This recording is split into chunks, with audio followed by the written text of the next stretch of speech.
சற்று நேரத்துக்கு முன்பதாக அல் ஜசீரா வெளியிட்டிருக்கக்கூடிய ஒரு முக்கியமான செய்தி என்னன்னு சொன்னா, ஈரான் மீதான இஸ்ரேலிய அமெரிக்க ஆக்கிரமிப்பு தாக்குதல்கள் 40 நாட்கள் நடைபெற்றது நமக்கெல்லாம் தெரியும்.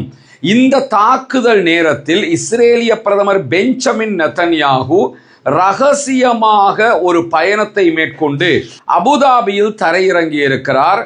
யுஏஇனுடைய அரச மட்ட தலைவர்களையும் முக்கியமான அதிகாரிகளையும் அவர் சந்தித்து பேச்சுவார்த்தைகளை நடத்தி இருக்கிறார் என்கிற செய்தியைத்தான் அல் ஜசீரா வெளியிட்டிருக்கிறது. குறிப்பாக அல் ஜசீரா வெளியிடுகிற அந்த செய்தியில யுஏஇ பத்தி பேசுகிற நேரத்தில் பல இடங்கள்ல அந்த வளைகுடா நாடு என்கிற வார்த்தையை பயன்படுத்துவதை நம்ம கவனிக்க முடியும். ஏன்னா வளைகுடா நாடுகளுக்கு உள்ளாக தற்போது யுஏஇ இஸ்ரேலோடு ரொம்ப நெருக்கம் காட்டுகிற கண்ட்ரியாக மாறிட்டாங்க.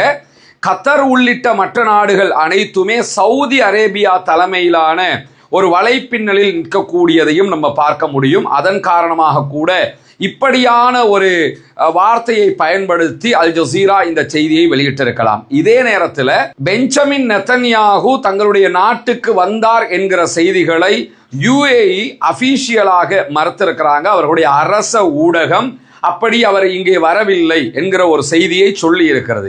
அப்படி என்றால் இந்த செய்தியை சொன்னது யாரு அப்படின்னு சொல்லி பார்த்தீங்கன்னா, இந்த செய்தியை வெளியிட்டதே இஸ்ரேலிய பிரதமர் பெஞ்சமின் நெதன்யாகுவினுடைய அலுவலகம் தான் உத்தியோகபூர்வ செய்தியாக வெளியிட்டும் இருந்தது.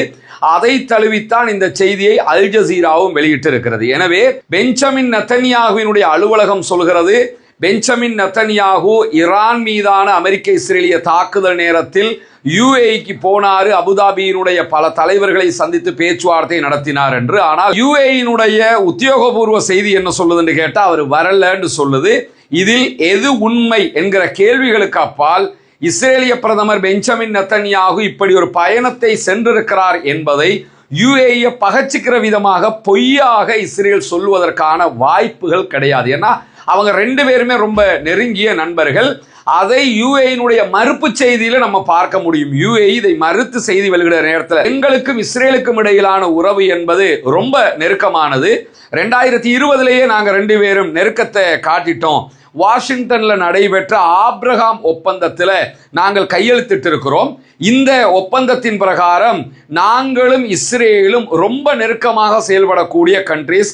எனவே எங்களுக்குள்ள ஒளிவு மறைவு எதுவும் கிடையாது, ரகசியமாக அவர் வர வேண்டிய தேவை கிடையாது என்று சொல்கிறார்கள்.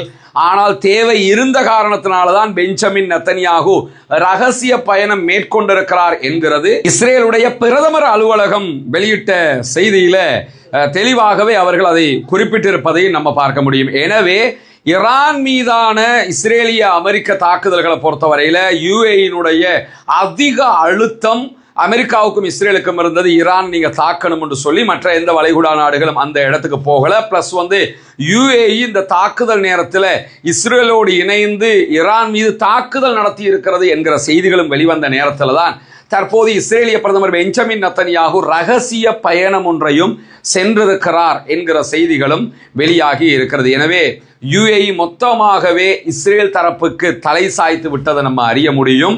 அதனாலதான் அவங்க ஒபெக் கூட்டமைப்பில் இருந்தும் ஒபெக் பிளஸ் கூட்டமைப்பில் இருந்தும் வெளியேறி இருக்கிறாங்க. இந்த நிலையில தான் சவுதி அரேபியாவினுடைய முன்னாள் உளவுத்துறை தலைவராக செயல்பட்ட ஷேக் துர்கி அவர்கள் வெளியிட்டிருக்கக்கூடிய அறிவிப்புல உடனடியாக சவுதி தலைமையிலான வளைகுடா நாடுகள் நம்ம அத்தனை பேருமே இணைந்து ஒரு அரப் நேட்டோவை உருவாக்கணும், அரபு நாடுகளுக்கான பாதுகாப்பு வலையமைப்பை உருவாக்கணும் என்று வலியுறுத்திக்கிட்டே வர்றாங்க. சவுதி ஆல்ரெடி அந்த ரூட்ல போறதையும் நம்ம பார்க்க முடியும்.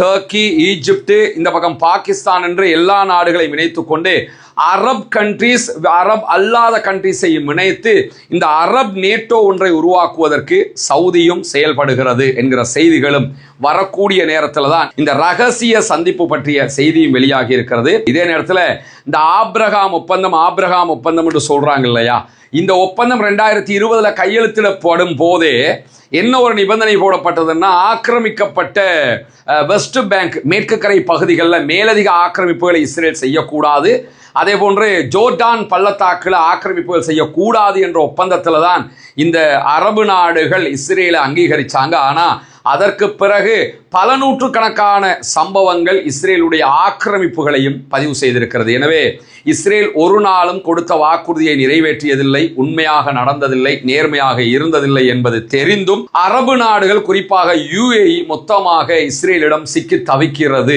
என்பதையும் நாம் புரிந்து கொள்ள முடியும். இம்முறையும் அதே போன்று கூட்டு குர்பானி திட்டம் நடைமுறைப்படுத்தப்பட இருக்கிறது. இப்னு அப்பாஸ் ரலியல்லாஹு அன்ஹு அவர்கள் அறிவிக்கக்கூடிய ஆதாரபூர்வமான நபிமொழி திருமிதி, இப்னு மாஜா உள்ளிட்ட பல நபிமொழி கிரந்தங்களிலே பதிவு செய்யப்பட்டிருக்கிறது.